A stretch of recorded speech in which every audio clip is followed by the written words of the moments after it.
हाय, good morning, नमस्कारम। मैं लेख शेखर शर्मा। हम पढ़ रहे हैं सेल बायोलॉजी और जेनेटिक्स। वीडियो को पूरा ज़रूर देखें। चैनल पर नए हैं तो चैनल को सब्सक्राइब करें। सब्सक्राइब के बगल में जो बेल नोटिफिकेशन होता है उसे ऑल पर सेट करें ताकि आपको सभी वीडियो मिल सके। देखिए, आज हम टॉपिक पढ़ रहे हैं म्यूटेशन के बारे में। बहुत ही ज़्यादा इम्पोर्टेंट टॉपिक है म्यूटेशन। आप चाहे सीबीएसई के स्टूडेंट हो, चाहे आरबीएसई के स्टूडेंट हो, चाहे आप नीट की प्रिपरेशन कर रहे हो, चाहे आप बीएससी बायोलॉजी के स्टूडेंट हो, सभी के अंदर सेल बायोलॉजी और जेनेटिक्स तो होती ही है। और सेल बायोलॉजी और जेनेटिक्स के अंदर भी जो आप कह सकते हैं कि जो म्यूटेशन वाला टॉपिक है सबसे ज़्यादा इम्पोर्टेंट है। म्यूटेशन, जिसे हिंदी में उत्परिवर्तन भी कहा जाता है, sudden stable and inheritable changes in the genetical material of the cell of all kinds of organism are called mutation. All kinds of organism, सभी प्रकार के जीवों के, कोशिकाओं के जेनेटिक मटेरियल में सडन होने वाले स्टेबल एंड इनहेरिटेबल चेंजेस को ही क्या बोलते हैं? म्यूटेशन कहते हैं। सभी प्रकार के जो जीव होते हैं, उन सभी प्रकार के जीवों के जो कोशिकाएं हैं और कोशिकाओं में जो आनुवांशिक पदार्थ पाया जा रहा है डीएनए, उस डीएनए के अंदर अचानक से सडन होने वाले, मतलब अचानक से होने वाले, स्टेबल मतलब स्थायी, और इनहेरिटेबल मतलब कि वंशागत होने योग्य लक्षणों को ही क्या बोलते हैं? म्यूटेशन या उत्परिवर्तन कहते हैं। समझिए, जैसे कि एक व्यक्ति था, रात को अच्छा खासा सोया, ठीक है, और सुबह देखा तो उसका चेहरा पूरा सफ़ेद हो गया, स्किन का कलर ही चेंज हो गया एकदम में। क्या हो गया? म्यूटेशन हो गया। कोई प्लांट है, उस प्लांट के अंदर माना कि लाल रंग के फूल लगते हैं, ठीक है। अब एकदम से क्या हुआ? आप फूल के पानी पिला रहे हो, पौधों को पानी पिला रहे हो, लाल रंग के फूल लग रहे हैं, अरे वाह। फिर आपने देखा एक दो दिन बाद कि अचानक से ही उनके बीच में उसी जाति का एक ऐसा पौधा उत्पन्न हो गया जिसमें लाल पुष्प की जगह नीले पुष्प लग रहे हैं, ठीक है। तो इसे क्या बोल रहे हैं? म्यूटेशन या उत्परिवर्तन कहते हैं। तो म्यूटेशन या उत्परिवर्तन क्या है? सभी जीवों की कोशिकाओं में जो आनुवांशिक मटेरियल है उसमें अचानक से होने वाला स्थायी और वंशागत होने वाले जो चेंजेज है या जो परिवर्तन है उसे ही म्यूटेशन या उत्परिवर्तन कहते हैं। The term mutation was first of all used by Hugo de Vries in 1901. The term mutation was first of all used by Hugo de Vries in 1901. जो उत्परिवर्तन शब्द है वह सबसे पहले ह्यूगो डी ब्रिज द्वारा 1901 में दिया गया था, 1901 में दिया गया था। He observed mutation in evening primrose Oenothera lamarckiana. इन्होंने म्यूटेशन का अवलोकन इवनिंग प्रिमरोज नाम के एक प्लांट में किया था जिसे आइनोथेरा लेमार्कियाना के नाम से भी जाना जाता है। इन्होंने देखा कि इनके पार्क में है ना इवनिंग प्रिमरोज नाम के प्लांट उग रहे थे, पौधे उग रहे थे, और उन पौधों के जो पुष्प थे उनका कोई कलर था। अब इन्होंने देखा कि उन इवनिंग प्रिमरोज प्लांट्स के बीच में एक डिफरेंट टाइप का ही इवनिंग प्रिमरोज प्लांट उत्पन्न हो गया और उसके फ्लावर का कलर अलग था। तो क्या कह सकते हैं कि कुछ इवनिंग प्रीमरोज प्लांट के अंदर क्या हो गया, म्यूटेशन हो गया। और म्यूटेशन के बारे में सबसे पहले ह्यूगो डी व्रीज ने बताया था इवनिंग प्रीमरोज प्लांट के अंदर। किसमें बताया था? इवनिंग प्रीमरोज प्लांट के अंदर। अब अपन देखते हैं types of mutation. Types of mutation, mutation के प्रकार। Types of mutation, mutation is two type. Mutation दो प्रकार का होता है, chromosomal mutation and gene mutation. Chromosomal mutation direct chromosome में ही हो जाता है, जबकि जीन म्यूटेशन क्रोमोसोम पर पाए जाने वाले जीन के अंदर होता है। आज अपन किसके बारे में पढ़ेंगे? आज अपन क्रोमोसोमल म्यूटेशन और क्रोमोसोमल एबेरेशन के बारे में पढ़ेंगे, जिसे गुणसूत्रीय उत्परिवर्तन या गुणसूत्रीय विपथन के नाम से भी जाना जाता है। When there is any difference in the gene arrangement of chromosome or addition of any additional gene or some genes get lost, then that is called chromosomal mutation और क्रोमोसोमल एबेरेशन।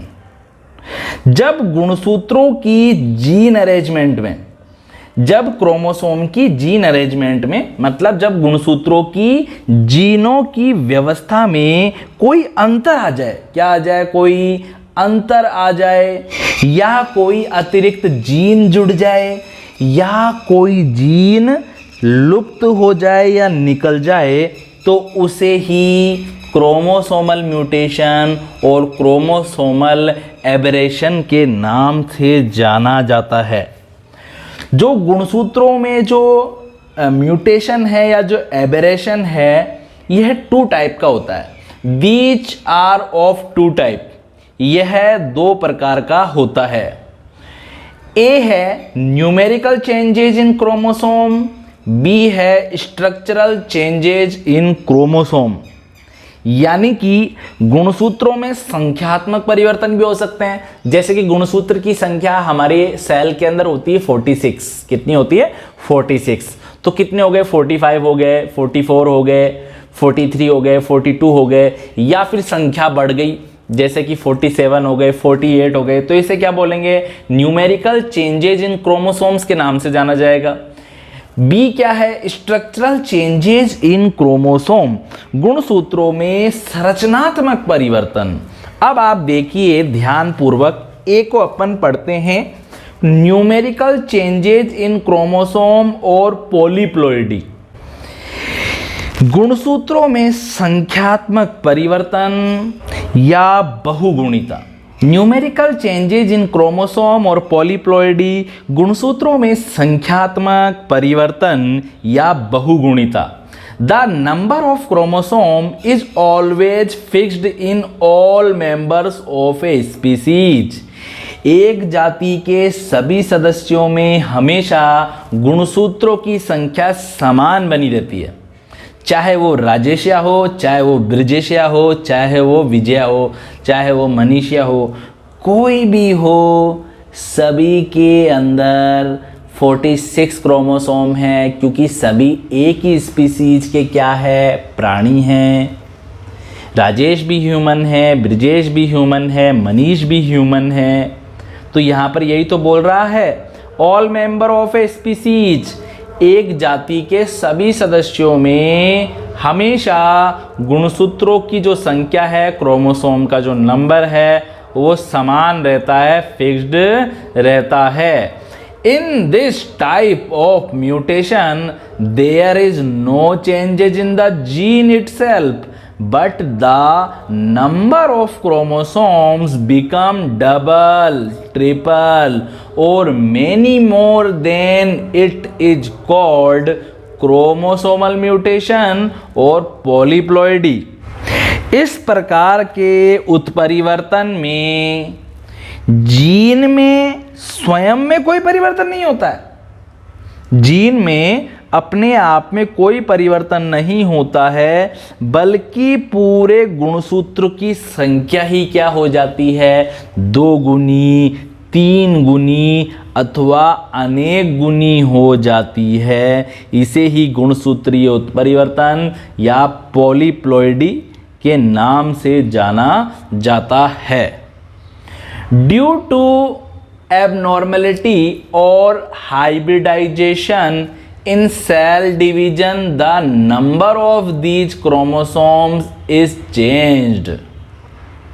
कोशिका विभाजन में असामान्यता, सेल डिवीजन में abnormality और hybridisation या संकरण, यानी कि कोशिका विभाजन में असामान्यता या संकरण होने के कारण गुणसूत्रों की संख्या में परिवर्तन आ जाता है, क्रोमोसोम नंबर में चेंजेज आ जाता है, जिसे ही क्या बोलते हैं, न्यूमेरिकल चेंजेज इन क्रोमोसोम और पॉलीप्लॉइडी के नाम से जाना जाता है। These changes can be of 2 type. यह परिवर्तन 2 प्रकार के होते हैं। यूप्लॉइडी, जिसे सुगुणिता के नाम से भी जाना जाता है, क्या कहते हैं इसे, सुगुणिता के नाम से भी जाना जाता है, सुगुणिता। और सेकंड नंबर पर होता है एलोप्लॉइडी। क्या है, एलोप्लॉइडी, जिसे पर बहुगुणिता के नाम से भी जाना जाता है। अब अपन देख लेते हैं यूप्लॉइडी के बारे में। The total set of a number of chromosomes in cell or organism is called monoploidy. एक बार देखो, मैं 2 बार पढ़ रहा हूं ताकि आपको अच्छे समझ में आए। The total set of a number of chromosome in cell or organism is called monoploidy. किसी जीव या कोशिका में उपस्थित आधारभूत गुणसूत्रों के समुच्चय को ही क्या बोलते हैं, मोनोप्लॉइडी या एक गुणिता कहते हैं। कोई जीव है या कोई कोशिका है, उसमें टोटल कितने क्रोमोसोम पाए जा रहे हैं, 46 पाए जा रहे हैं, 48 पाए जा रहे हैं, इसे ही क्या बोलेंगे, इसे ही हम कहेंगे यूप्लॉइडी। सुगुणिता के नाम से उसे जाना जाता है। देखो नाम से तो सुगुणिता मतलब अच्छी गुणिता। जैसे ह्यूमन की सुगुणिता क्या है, 46 है। 1 सेल के अंदर कितना है, 46 है।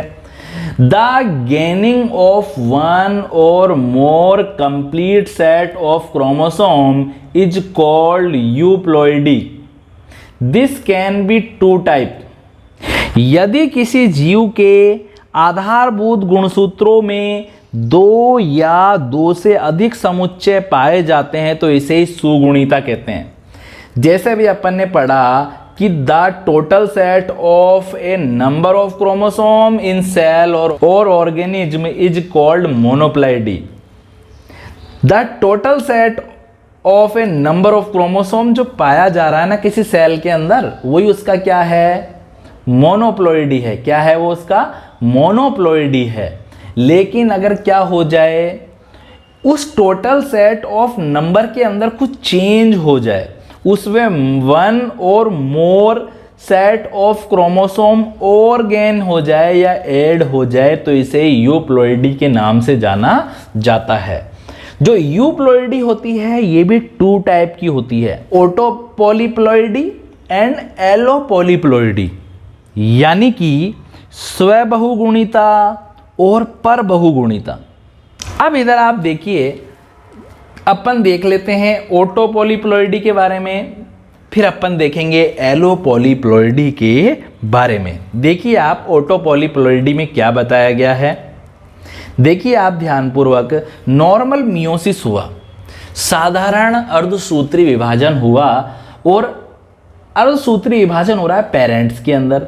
इस पेरेंट्स के अंदर भी यहाँ पर अपन बोल सकते हैं क्रोमोसोम के 2 सेट पाए जा रहे हैं, यहाँ पर भी 2 सेट पाया जा रहा है, एक एक अपन बोल सकते हैं मदर है, दूसरा फादर है, ये भी डिप्लॉइड है, ये भी डिप्लॉइड है। अब इसमें गैमेट्स बने, ठीक है। तो गैमेट्स हमेशा क्या होते हैं, हेप्लॉइड होते हैं, उसमें हाफ क्रोमोसोम आते हैं। यहाँ पर एक सेट था क्रोमोसोम का, जोड़ा था, तो जोड़े में से केवल एक क्रोमोसोम यहाँ पर आ गया इसके अंदर, इस गैमेट्स में, माना कि ये स्पर्म हो सकता है और ये ओवम हो सकता है। एक क्रोमोसोम का सेट इसके अंदर आ गया, ठीक है।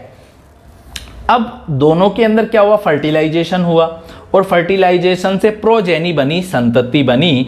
और इसके अंदर देखिए ये जो संतति बनी है ये भी अपने पेरेंट्स के समान डिप्लॉइड ही है। तो यहाँ पर किसी भी प्रकार का कोई म्यूटेशन नहीं हुआ है। लेकिन जब एबनॉर्मल मियोसिस हो जाता है, जैसे कि पिताजी के अंदर या फादर के अंदर क्या हुआ, जब स्पर्म बन रहे थे तो स्पर्म के अंदर सारे के सारे क्रोमोसोम ही आ गए सेल के, यानी कि अर्धसूत्री विभाजन में या मियोसिस के दौरान हाफ हो जाते हैं क्रोमोसोम, लेकिन यहाँ पर हाफ ना होकर एज इट इज ऐसे के ऐसे ही डिप्लॉइड क्रोमोसोम ही स्पर्म में आ गए। जबकि जो फीमेल है, जो मादा है, जो मदर है, उसके तो क्या हो गए, हाफ क्रोमोसोम उसके ओवम में आ गए। तो यहाँ पर तो नॉर्मल हुआ, लेकिन फादर के अंदर एबनॉर्मल मियोसिस होने से ऐसा स्पर्म बन गया। अब जब ऐसा स्पर्म और ऐसे ओवम के बीच में फर्टिलाइजेशन होगा तो यहाँ पर आप देखिए 1 2 3 जो प्रोजेनी बनेगी उसके अंदर क्रोमोसोम के गुणसूत्रों के 3 समुच्चय पाए जाएंगे, जिसे क्या बोल रहे हैं, ट्रिप्लॉइड बोल रहे हैं। क्या बोल रहे हैं, जिसे ट्रिप्लॉइड कह रहे हैं। यहाँ पर देखिए आप ध्यान पूर्वक, फादर का जो स्पर्म बना है उसमें भी डिप्लॉइड स्टेज है, और जो मदर का जो ओवम बना है उसमें भी डिप्लॉइड स्टेज है। अब दो डिप्लॉइड जब स्पर्म और ओवम आपस में फर्टिलाइजेशन करेंगे तो यहाँ पर टेट्राप्लॉइड पैदा हो गया बच्चा। कैसा पैदा हो गया, टेट्राप्लॉइड पैदा हो गया। अपन पढ़ रहे हैं ओटो पॉलीप्लॉइडी के बारे में।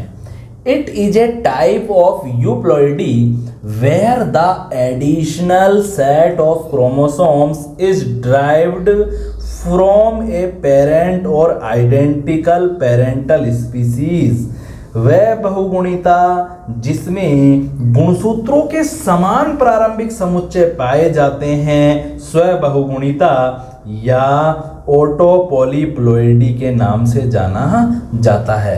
मतलब यहाँ पर पेरेंट्स के समान पूरा का पूरा समुच्चय ही आ गया है यहाँ पर प्रोजेनी के अंदर, इसलिए इसे ओटोपॉलीप्लॉइडी कहा जाता है। एग्जाम्पल है इसका ट्रिप्लॉइड और टेट्राप्लॉइड जो हम अभी देख चुके हैं। अब अपन देखते हैं एलोपॉलीप्लॉइडी के बारे में। किसके बारे में, एलोपॉलीप्लॉइडी के बारे में, जिसे पर बहुगुणिता के नाम से भी जाना जाता है। In this type more than 2 haploid sets of chromosomes that are dissimilar and derived from different species are added। इसमें दो भिन्न जातियों के 2 से अधिक गुणसूत्रों के समुच्चय किसी जीव में उपस्थित होते हैं, यानी कि जो प्रोजेनी उत्पन्न हुई है या जो संतान उत्पन्न हुई है या जो संतति उत्पन्न हुई है उसके अंदर एक ही स्पीसीज के मेल और फीमेल के गुणसूत्रों के समुच्चय ना होकर बल्कि दो भिन्न भिन्न स्पीसीज के, 2 डिफरेंट स्पीसीज के 2 से अधिक क्रोमोसोम के ग्रुप पाए जा रहे हैं। ठीक है, तो इसे क्या बोलते हैं, एलोपॉलीप्लॉइडी के नाम से जाना जाता है। मैं आपको एग्जाम्पल द्वारा समझाऊंगा, अच्छे समझ में आएगा। देखिए ये स्पीसीज ए है, ये स्पीसीज डी है, मतलब अलग अलग स्पीसीज है। अब इस स्पीसीज के अंदर क्रोमोसोम किस टाइप के हैं, ए टाइप के हैं, और यहाँ पर स्पीसीज डी में क्रोमोसोम है डी टाइप के। अब स्पीसीज ए में बनेगा गैमेट्स ए और स्पीसीज डी से बनेगा गैमेट बी। अब यहाँ पर जो प्रोजेनी उत्पन्न होगी इन दोनों गैमेट्स के बीच में फर्टिलाइजेशन से, दोनों गैमेट्स के बीच में फर्टिलाइजेशन से जो प्रोजेनी बनेगी ना वो हाइब्रिड होगी, संकरित नस्ल होगी, वो मिक्सचर नमकीन होगी एक तरह से। आई बात आपको समझ में। और इसके अंदर ए क्रोमोसोम भी है और इसके अंदर डी क्रोमोसोम भी है। यह इनफर्टाइल होते हैं, बंद होते हैं, जनन नहीं कर सकते हैं। And can not cross with either parent, और फिर ये वापस जनन में भाग नहीं ले सकते हैं। क्या नहीं कर सकते हैं? वापस जनन में भाग नहीं ले सकते हैं। जैसे कि एग्जाम्पल देखिए, एक रेफेनोब्रेसिका नाम का एक प्लांट है जो कि स्टेराइल है, मतलब बंद है, जनन नहीं कर सकता है। ये डिप्लॉयड है और इसके अंदर 36 क्रोमोसोम है। कितने क्रोमोसोम है? 36 क्रोमोसोम है। स्टेराइल है ये, ठीक है, ये रेफेनोब्रेसिका, ठीक है। अब देखो, रेफेनस सेटाइवस ये अलग ही स्पीसीज है, ये डिप्लॉयड है, इसके अंदर 18 क्रोमोसोम है, ठीक है। ये मूली है, क्या कहलाती है? रेडिश है ये, मूली है ये। क्या है ये? मूली का पौधा है ये। और यहां पर आप देखिए दूसरा है ब्रेसिका ओलेरेसिया। क्या नाम है? Brassica oleracea. यह गोभी है। क्या है ये?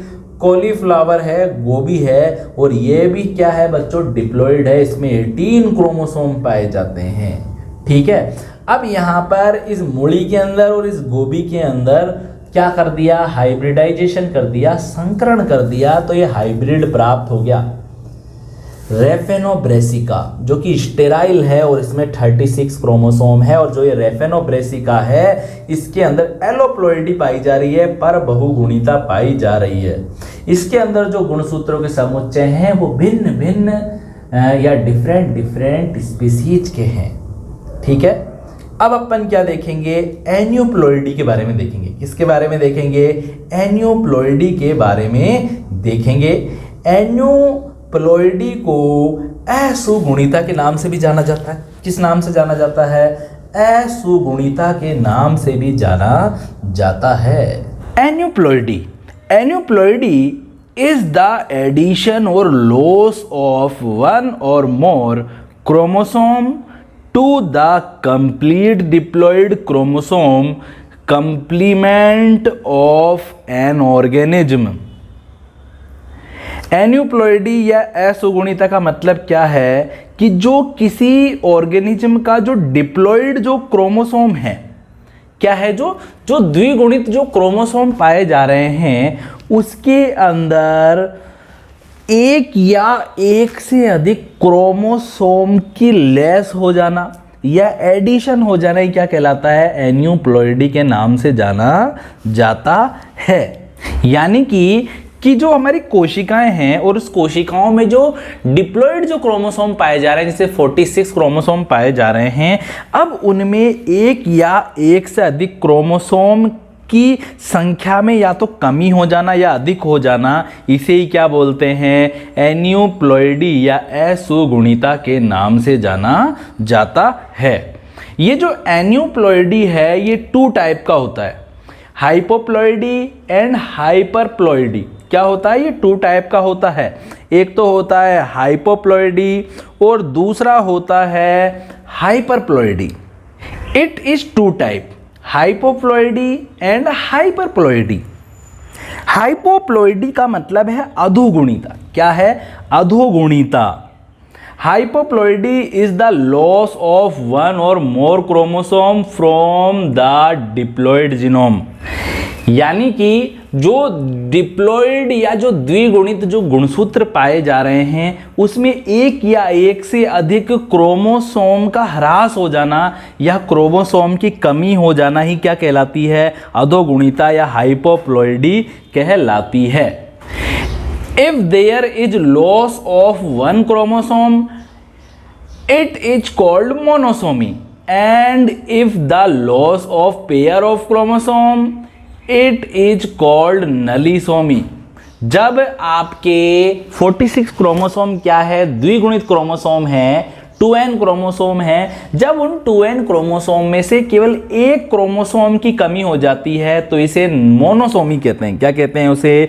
मोनोसोमी या एक न्यून सूत्रता कहते हैं। यहाँ पर 2n मतलब है द्विगुणित, मतलब 46 क्रोमोसोम, और -1 का मतलब है एक क्रोमोसोम कम हो गया, तो 46 - 1 बराबर क्या हो गया बच्चों?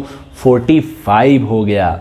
इसे मोनोसोमी कहते हैं, यानी कि एक न्यून सूत्रता कहते हैं। और जब क्रोमोसोम के 2n में से, और जब 2n क्रोमोसोम में से मतलब द्विगुणित गुणसूत्र समुच्चय में से, मतलब 46 क्रोमोसोम में से पूरे के पूरे क्रोमोसोम का पेयर का ही लॉस हो जाए तो इसे क्या बोलते हैं? नलीसोमी या द्विनून सूत्रता के नाम से भी जाना जाता है। मतलब कि 46 - 2 कितना हो गया? 44 हो गया। मतलब एक पूरा का पूरा गुणसूत्रों का एक जोड़ा ही गायब हो गया, पूरा का पूरा XX ही गायब हो गया, या पूरा का पूरा YY ही गायब हो गया, या पूरा का पूरा 21वें नंबर का ही कोई क्रोमोसोम गायब हो गया। अब अपन पढ़ते हैं हाइपरप्लॉइडी के बारे में। किसके बारे में पढ़ेंगे अपन? हाइपरप्लॉइडी के बारे में पढ़ते हैं। यदि किसी क्रोमोसोम के अंदर या द्विगुणित क्रोमोसोम के अंदर, 2n क्रोमोसोम भी कह सकते हैं, इसके अंदर जब एक या एक से अधिक गुणसूत्र बढ़ जाता है तो इसे हाइपरप्लॉइडी कहते हैं। Addition of 1 or more chromosome it is called हाइपरप्लॉइडी। कि किसी गुणसूत्रों में, 2n गुणसूत्रों में जब एक या एक से अधिक क्रोमोसोम की संख्या बढ़ जाती है तो इसे ही हाइपरप्लॉइडी कहते हैं। Excess of 1 chromosome is called trisomy. एक गुणसूत्र की जब अधिकता हो जाती है तो इसे एकाधी सूत्रता या ट्राइसोमी बोलते हैं। तो भैया यहां पर क्या होगा? अब 2n+1 होगा। क्या होगा? 2n+1 होगा। यहां पर अपन लिख देते हैं 2n+1। ठीक है, एग्जाम्पल देख लेते हैं अपन। डाउन सिंड्रोम और 21 ट्राइसोमी, और मोंगोलिज्म और Mongoloid EDOC 2n+1। Down syndrome हो जाता है। क्या हो जाता है? डाउन सिंड्रोम हो जाता है। मानव में डाउन सिंड्रोम होना, डाउन संलक्षण होना, या मोंगोलिज्म इसी का एक उदाहरण है। क्योंकि इस दौरान क्या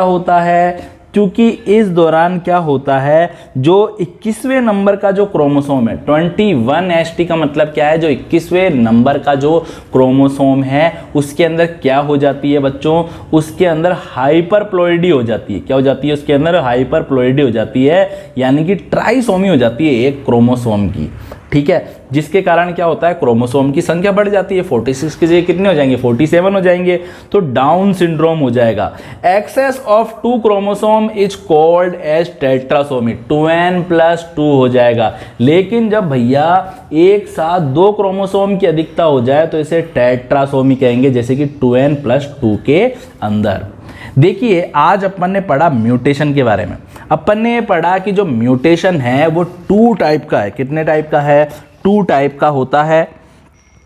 जीन म्यूटेशन, क्रोमोसोमल म्यूटेशन। आज अपन ने विस्तार पूर्वक देखा क्रोमोसोमल म्यूटेशन के बारे में। सबसे पहली बात तो म्यूटेशन है क्या है?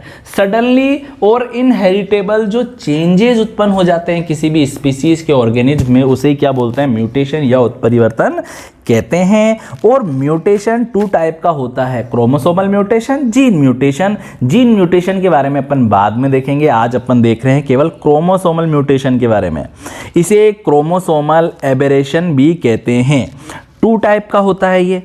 न्यूमेरिकल चेंजेज ऑफ क्रोमोसोम भी हो सकता है, या स्ट्रक्चरल चेंजेज इन क्रोमोसोम भी हो सकता है। आज अपन ने क्या देखा? सिर्फ न्यूमेरिकल चेंजेज इन क्रोमोसोम के बारे में अपन ने पढ़ा। अपन ने पढ़ा यूप्लॉइडी के बारे में, और अपन ने पढ़ा एन्यूप्लॉइडी के बारे में। यूप्लॉइडी के भी अंदर अपन ने पढ़ा ऑटोपॉलीप्लॉइडी के बारे में और एलोपॉलीप्लॉइडी के बारे में। फिर अपन ने पढ़ा एन्यूप्लॉइडी के बारे में, और एन्यूप्लॉइडी के अंदर भी अपन ने पढ़ा मोनोसोमी, नलीसोमी के बारे में, और अपन ने पढ़ा ट्राइसोमी और टेट्रासोमी के बारे में। अब नेक्स्ट क्लास के अंदर हम अपन क्या पढ़ेंगे? स्ट्रक्चरल चेंजेस इन क्रोमोसोम के बारे में पढ़ेंगे। आप सभी अपना ख्याल रखिए। सभी को टेक केयर।